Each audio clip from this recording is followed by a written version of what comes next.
Boeing B-17 is a World War II aviation icon. Originally, the U.S. Army issued specs for a multi-engine plane capable of providing long-range coastal defense of American shores. Clinging to the belief battleships would continue to dominate the seas, the Navy doubted the effectiveness of a long-range bomber and opposed its development. With an eye to the future and General Billy Mitchell's advocacy for long-range bombers, Boeing rolled out its Model 299 prototype on July 28, 1935. By 1937, the 2nd Bombardment Group was perfecting long-range, high-altitude bombing techniques. Eventually, the B-17 was capable of top speeds of up to 300 miles per hour. Carrying a bomb load of 4,000 to 6,000 pounds, it had a cruising speed of about 170 miles per hour. Armed with 13 .50 caliber machine guns, it earned the nickname Flying Fortress. By the end of World War II, 12,731 of all B-17 variations had been built. Although the B-17 operated in all theaters of World War II, it's best known for large formation, strategic daylight bombing missions deep into Europe and Germany. The Air Corps' basic strategy was to destroy Germany's ability and will to wage war. To earn a rotation home, early World War II bomber crews were required to fly 25 missions. That number later increased to 30 and then 35. Early bomber losses ranged from 10 to 15% per mission, a heavy price for airmen to pay. Few crews expected to reach 25 missions without being shot down.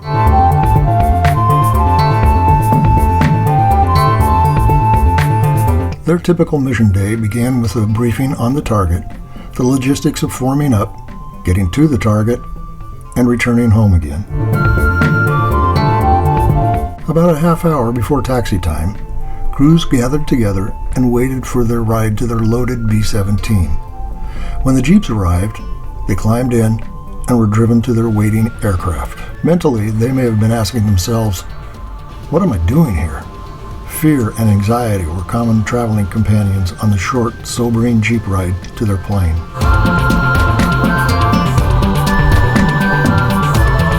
Upon arriving at their B-17, most crews huddled together for one last review of everyone's responsibilities.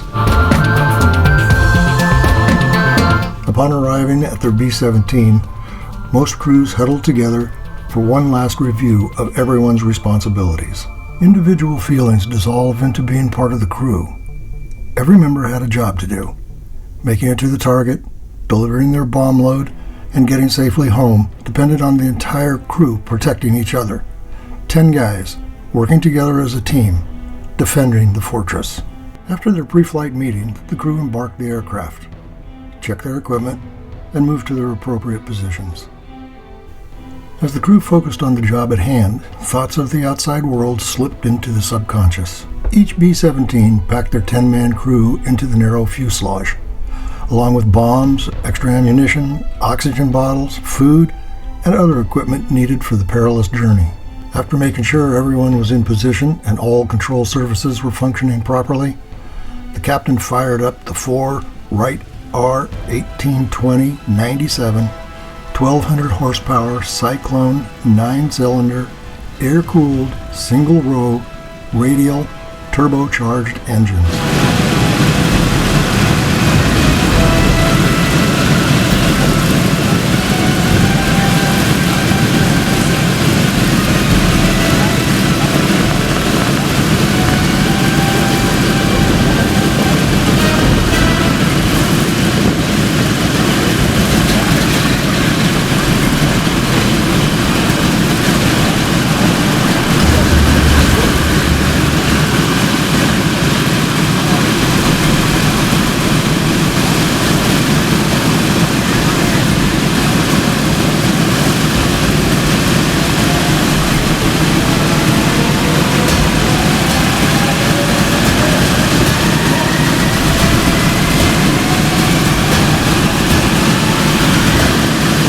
When the signal flare was fired, the well-choreographed taxiing of aircraft began.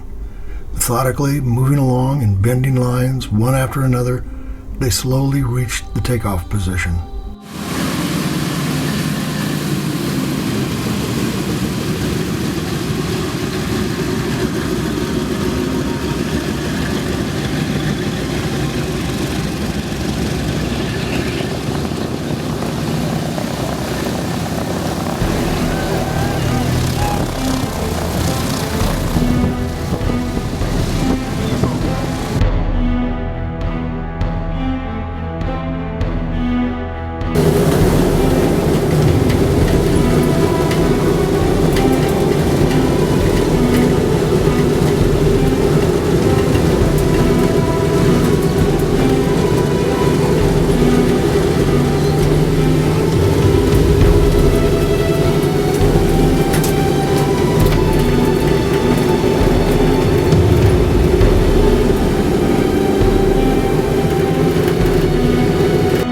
Winding up the engines, the plane creaked, rattled, and groaned down the runway. Taking bites out of the air, the bomb-laden B-17s lumbered skyward.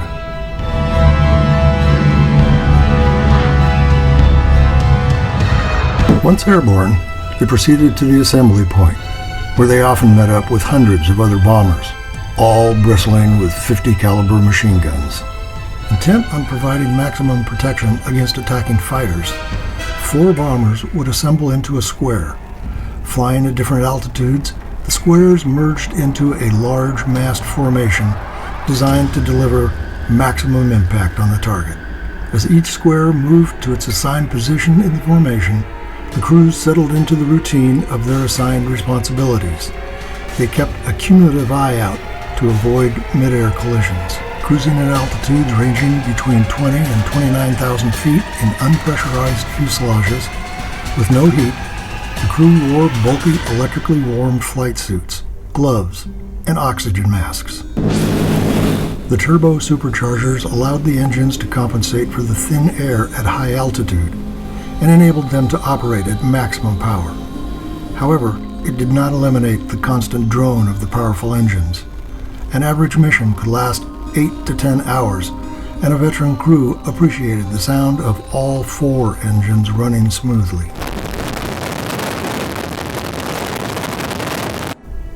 As the crew acclimated themselves to the high altitude and the long ride to the target, they checked their bomb load. The ball turret and tail gunners sealed themselves away in their positions, and the waist gunners stood almost right on top of each other. For the curious, on a long mission, members of the crew most likely would need to drop their own personal load. There were self-contained toilets on the plane. However, any sudden course correction by the pilot could make this a messy experience. So it was not uncommon to use a bottle or cardboard box and then toss it out the window. Flying over the beautiful European landscape, the entire crew was on high alert, scanning the sky for enemy fighters.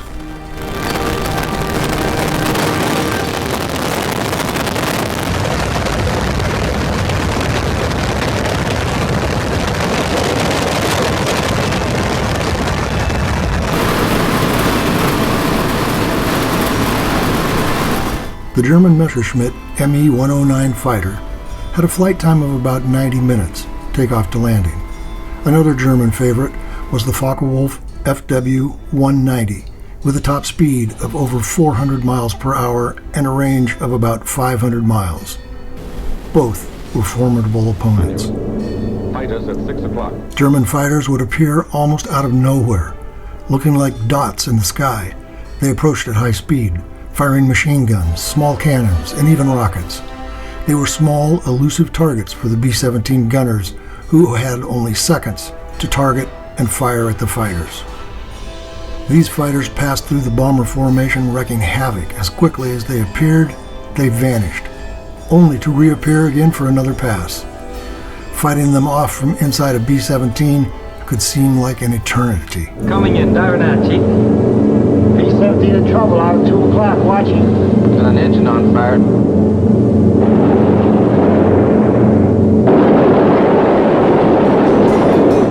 There's 2 more down through the 94th. 3 planes, 9 o'clock, coming around. Keep your eye on them, boy.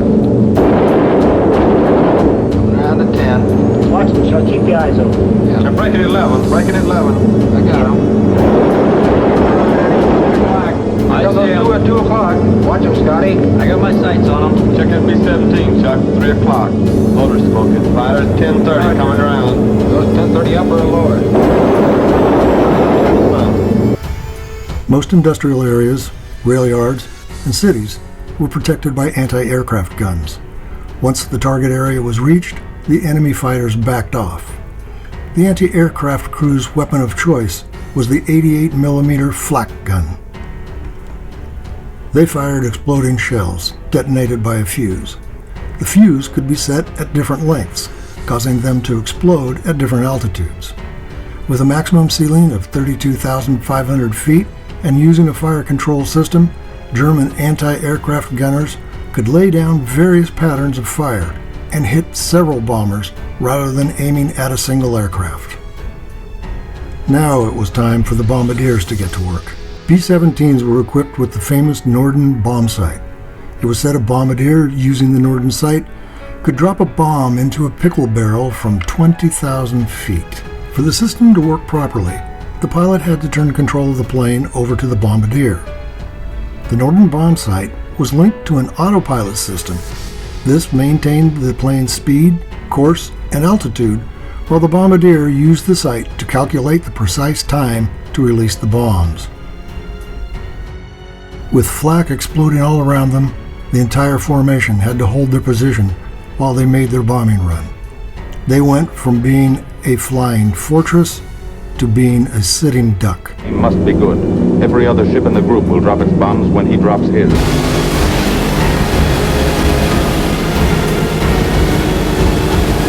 Now one pointer on the bomb sight moves toward another stationary pointer. The instant they touch,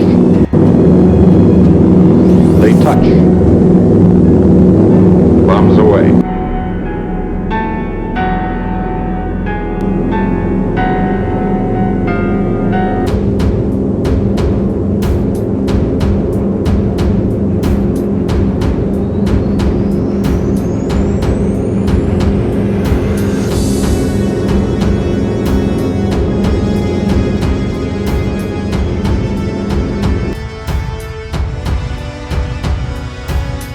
After dropping their bomb load, control was returned to the flight deck and the pilot headed for home.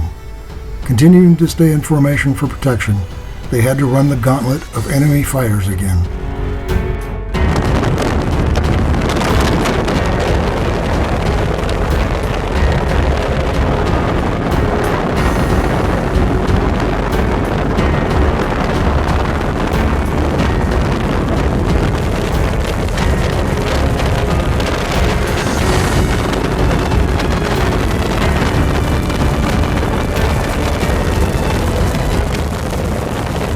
Damaged B-17s that couldn't keep up with the formation often became easy prey for German pilots. Oh, 3 o'clock.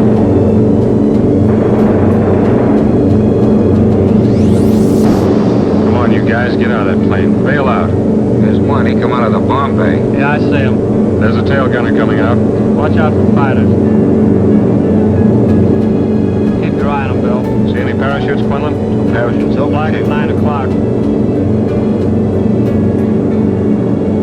8 men still in that B-17. Come on. Get out of there.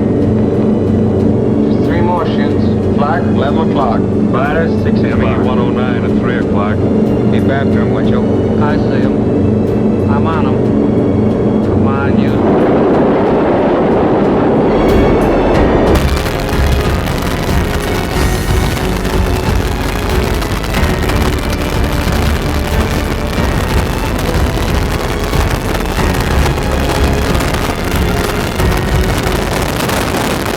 Finally sighting the coast of England brought a feeling of relief for the weary crews.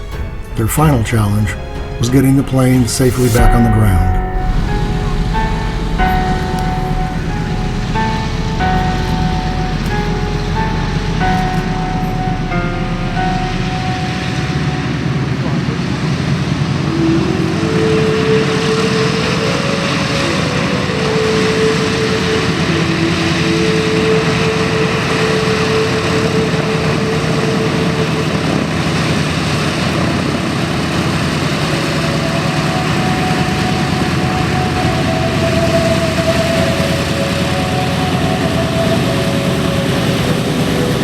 Once solidly back on terra firma, they taxied back to their assigned pad, where they turned the aircraft over to the ground crew, who would get her repaired and readied for the next mission.